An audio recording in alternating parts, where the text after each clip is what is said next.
CBSE जय श्री राम। पद परिचय के अंतर्गत सीबीएसई बोर्ड क्लास 10 व्याकरण के पद परिचय के अंतर्गत हम पढ़ रहे थे। संज्ञा सर्वनाम का पद परिचय आप पढ़ चुके हैं। विशेषण तथा क्रिया का पद परिचय हम कर चुके हैं। आज हम क्रिया विशेषण का पद परिचय करेंगे। क्रिया विशेषण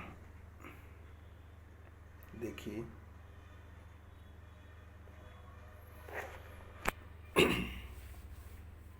क्रिया विशेषण का पद परिचय। सबसे पहले आपको यह जानकारी होनी चाहिए कि क्रिया विशेषण क्या है। जैसे देखिए, विशेषण संज्ञा या सर्वनाम की विशेषता बताने वाले शब्दों को हम विशेषण कहते हैं।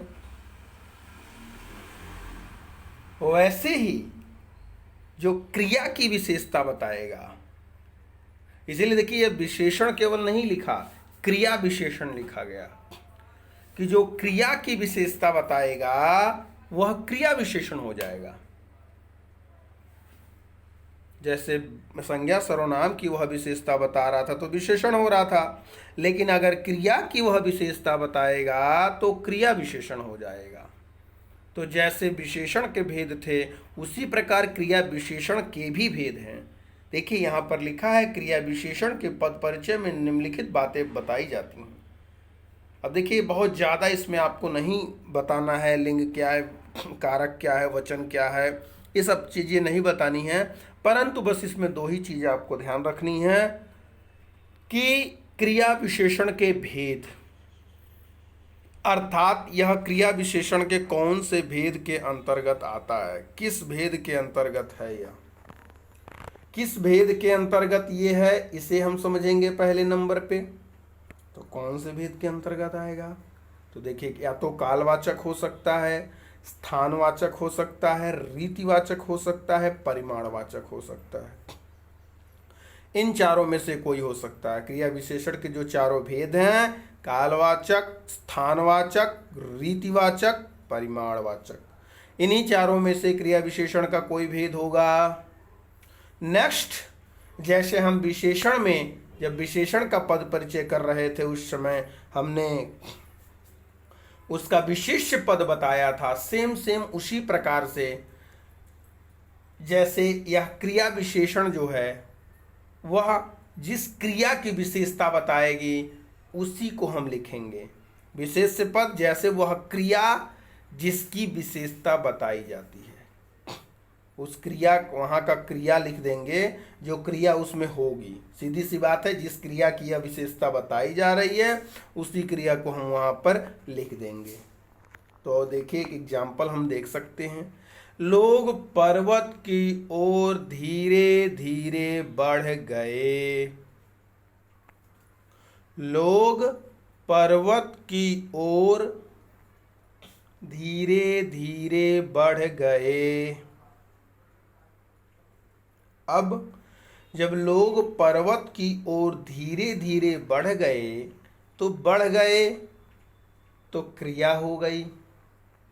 अब इस क्रिया की विशेषता क्या बता रही है, ध्यान दीजिएगा, यहाँ पर ध्यान देने वाली बात है।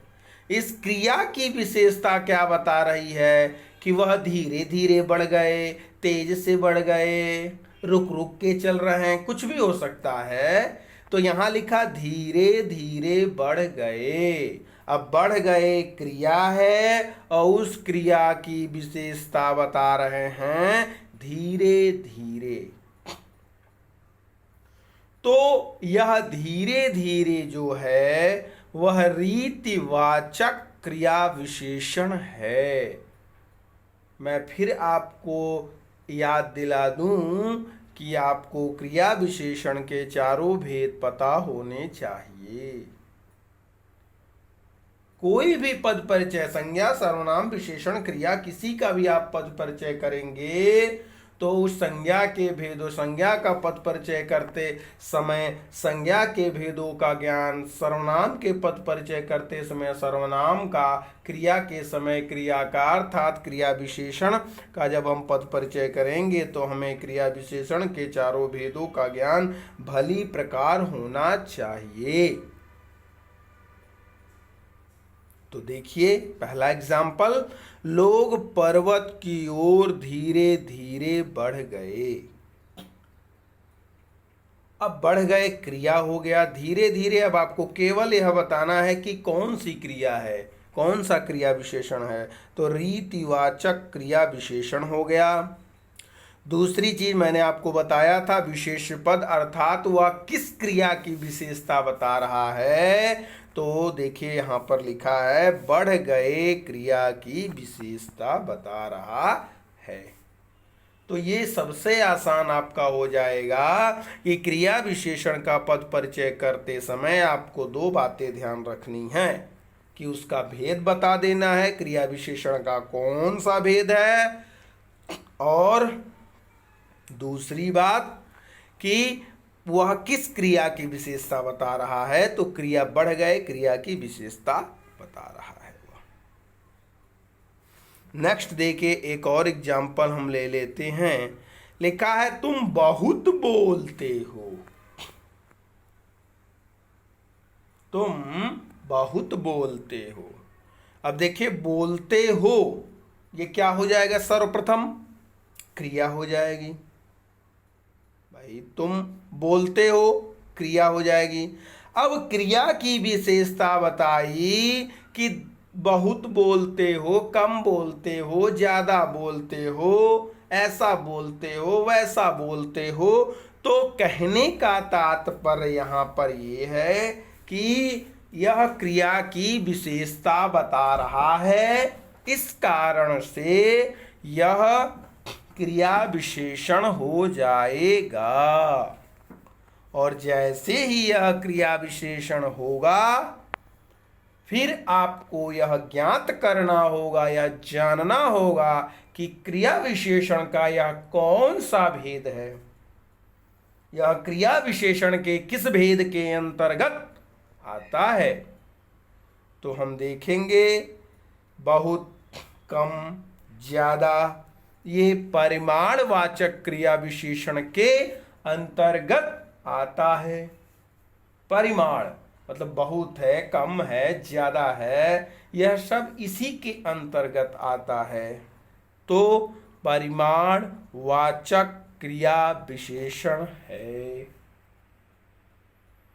दूसरी बात अगर हम करें तो आ जाएगा वो क्रिया, क्योंकि यह किसकी विशेषता बता रहा है, क्रिया की विशेषता बता रहा है। तो जब क्रिया की विशेषता बताएगा तो दूसरे बार में आप लिख देंगे कि बोलते हो क्रिया की विशेषता है, यह बोलते हो क्रिया की विशेषता बता रहा है यह। तो बस क्रिया विशेषण में आपको केवल दो और दो बातें आपको जाननी होगी। आप अगर दो बातों को समझ जाते हैं तो आप क्रिया विशेषण का पद परिचय आसानी से कर सकते हैं।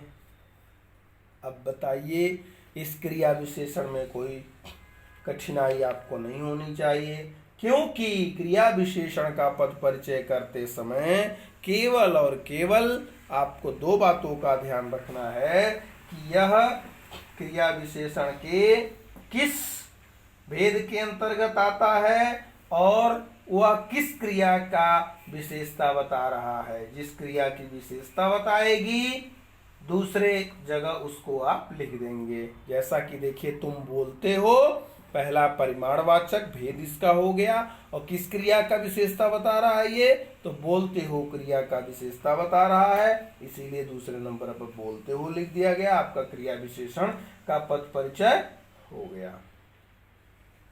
अब एक एग्जाम्पल मैंने आपके लिए भी लिखा है। आजकल देश प्रगति के मार्ग पर बढ़ रहा है।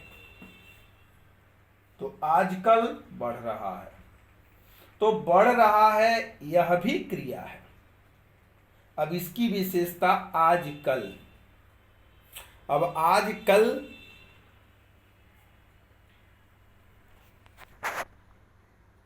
यह आजकल क्या है? सर्वप्रथम तो हम समझेंगे बढ़ रहा है आजकल, तो इसका मतलब वह क्रिया की विशेषता बता रहा है, तो क्रिया विशेषण हो गया आजकल। और जब क्रिया विशेषण आजकल हो जाएगा तो हमें यह ध्यान रखना होगा कि यह आजकल जो क्रिया विशेषण हो गया तो कौन सा क्रिया विशेषण है? कौन सा क्रिया विशेषण है? तो यह होगा कालवाचक। आजकल किसी काल की बात कर रहे हैं, कल हम ऐसा करेंगे, परसों हम ऐसा करेंगे, सोमवार को हम ऐसा करेंगे, तो अर्थात यह सब कालवाचक क्रिया विशेषण के अंतर्गत आता है।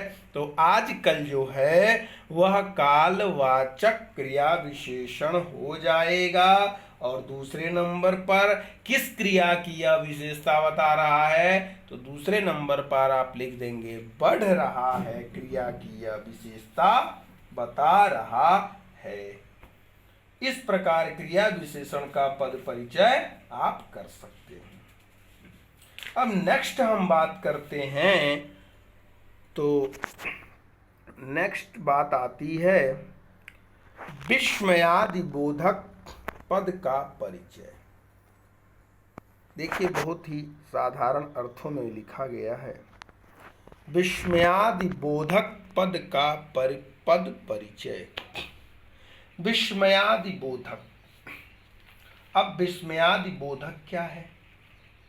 जैसा कि नाम से अगर आप चाहें तो समझ सकते हैं कि जिसमें विस्मय, आश्चर्य, हर्ष, विषाद, दुख, इन सब का भाव उत्पन्न होता हो, जिन अवयव के कहने से या जिन अवयवों के प्रकट होने से या लिखने से, तो उन अवयवों को हम विस्मयादि बोधक अवयव कहते हैं। अब ये कहने का तात्पर्य, जैसे कभी कभी सबसे पहले देखिए लिखा है कि विस्मयादि बोधक पद के परिचय में केवल यह बताना होता है कि विस्मयादि बोधक कौन सा भाव व्यक्त कर रहा है। विस्मयादि बोधक कौन सा भाव व्यक्त कर रहा है, तो हम समझ सकते हैं कि विस्मयादि बोधक और भी आसान है, क्योंकि अगर आपको ये विस्मयादि बोधक चिन्ह दिख जाएगा तब भी आप समझ लेंगे कि ये विस्मयादि बोधक अवयव है। तो वह तो एक ही है, उसमें किसी उसका कोई भेद तो है नहीं, वह तो आप बता ही सकते हैं। बस पहली बात इसमें केवल और केवल यह बताना है कि उस विस्मयादि बोधक अवयव के द्वारा क्या प्रकट हो रहा है, अर्थात कैसा भाव प्रकट हो रहा है, अर्थात कैसा भाव प्रकट हो रहा है। अगर हम कहें कि विस्मयादि बोधक क्या है, तो अगर हम उसको बताना चाहें तो कह सकते हैं कि जिन वाक्यों से हर्ष, शोक, आश्चर्य, घृणा, तिरस्कार आदि के भाव प्रकट होते हैं, उन्हें हम विस्मयवाचक कहते हैं। जैसे वाह, उसने कमाल कर दिया। अब देखिए वाह, तो एक बार आप रुकते हैं, वो विस्मयादि बोधक चिन्ह आपको दिख जाएगा। अगर ये सबसे आसान ये है, विस्मयादि बोधक चिन्ह आपको दिख जाएगा तो वह विस्मयादि बोधक अवयव ही होगा। और बस आपको बस एक ही चीज उसमें बतानी होती है कि यह इसमें क्या भाव प्रकट हो रहा है। जैसे वाह, क्या गाना गाया है, वाह मतलब वह प्रसन्नता से कह रहा वाह क्या गाना गाया है, तो यह विस्मयादि बोधक अवयव तो हो गया। लेकिन एक बात आपको बताना क्या था, हर्ष सूचक, क्योंकि आप प्रसन्न होंगे तभी तो आप कहेंगे, दुखी होकर तो नहीं कहेंगे ना वाह क्या गाना गाया, ऐसा तो आप कहेंगे नहीं। जब आप प्रसन्न होंगे, खुश होंगे, आनंदित होंगे, तभी आप कहेंगे वाह क्या गाना गाया है। तो ये तो हर्ष सूचक या तो हो सकता है या तो प्रशंसा का सूचक है, अर्थात जिसने गाना गाया उसकी आप प्रशंसा करना चाहते हैं, और नहीं तो हर्ष सूचक है ये। तो कहने का तात्पर्य यही समझ लीजिए कि एक विस्मयादिबोधक अवयव में केवल इसका पद परिचय करते समय एक ही बात आपको बतानी है। पहली तो विस्मयादिबोधक अवयव हो ही जाएगा क्योंकि आप चिन्ह देख लेंगे। बस पहला और पहली बात आपको बस दूसरी या पहला जो भी समझिए कि यह क्या प्रकट करता है, कौन सा भाव प्रकट करता है। तो आप देख लेंगे जब यहाँ लिखा वाह क्या गाना गाया है, तो फिर यहाँ हर्ष का भाव है, प्रशंसा का भाव है। तो बस दो चीजें लिख देंगे, हर्ष सूचक या प्रशंसा। आपका विस्मयादिबोधक का पद परिचय हो गया। कुछ करना ही नहीं है इसमें, सबसे सरल है, सबसे सरल है, इसमें कुछ भी नहीं करना है। बस एक बात आपको बतानी है, उसमें भाव क्या निकल रहा, उसके अंदर का भाव क्या छिपा है। एक और एग्जाम्पल हम ले लेते हैं। देखिए, अरे बाहर कौन बैठा है। देखिए, अरे बाहर कौन बैठा है भाई। देखिए एग्जाम्पल, क्या एग्जाम्पल, अरे बाहर कौन बैठा है। अरे के नीचे रेखांकित किया गया है। पूछ सकता है कि रेखांकित पद का पद परिचय कीजिए। आपको कुछ नहीं लिखना है, एक नंबर आपका पक्का है। केवल और केवल आप लिख देंगे विस्मयादिबोधक अवयव है और आश्चर्य का भाव प्रकट हो रहा है। क्योंकि हम कह रहे अरे बाहर कौन बैठा है, एक आश्चर्य हमारे मन में प्रकट हो रहा है, एक आश्चर्य का भाव आ रहा है। अरे मतलब बाहर कौन बैठा है। तो आश्चर्य का भाव जैसे ही प्रकट होगा बस वो आप लिख देंगे, और विस्मयादिबोधक अवयव तो है ही, विस्मयादिबोधक अवयव तो है ही। तो इस प्रकार बस दो चीज या एक चीज लिख के, मतलब ये दोनों बातें आप बता करके विस्मयादिबोधक जो अवयव हैं, विस्मयादिबोधक पद का परिचय आप कर सकते हैं। एक एग्जाम्पल और देखिए, लिखा है आपके लिए, हाय मैं मर गया। हाय मैं मर गया, बहुत दुख से कष्ट से बोला जा रहा, हाय मैं मर गया। दुख है, कष्ट है, तो सबसे पहले इसमें आप लिखेंगे विस्मयादिबोधक अवयव।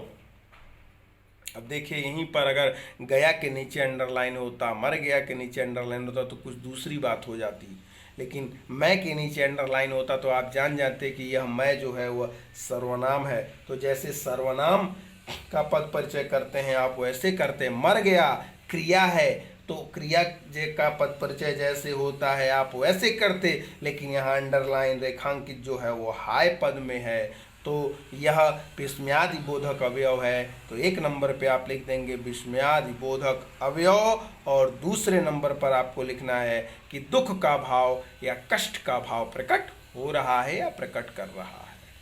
बस इतनी सी बातें अगर आप लिख देते हैं तो आपका विस्मयादिबोधक जो विस्मयादिबोधक पद का परिचय है वह कंप्लीट हो जाएगा। बस इतना ही आपको करना है। तो आज हम लोगों ने विस्मयादिबोधक का पद परिचय तथा क्रिया विशेषण का पद परिचय पढ़ा, उसको समझिए, और बाकी जो शेष चर्चा है वो फिर अगले वीडियो में हम करेंगे। तब तक के लिए धन्यवाद।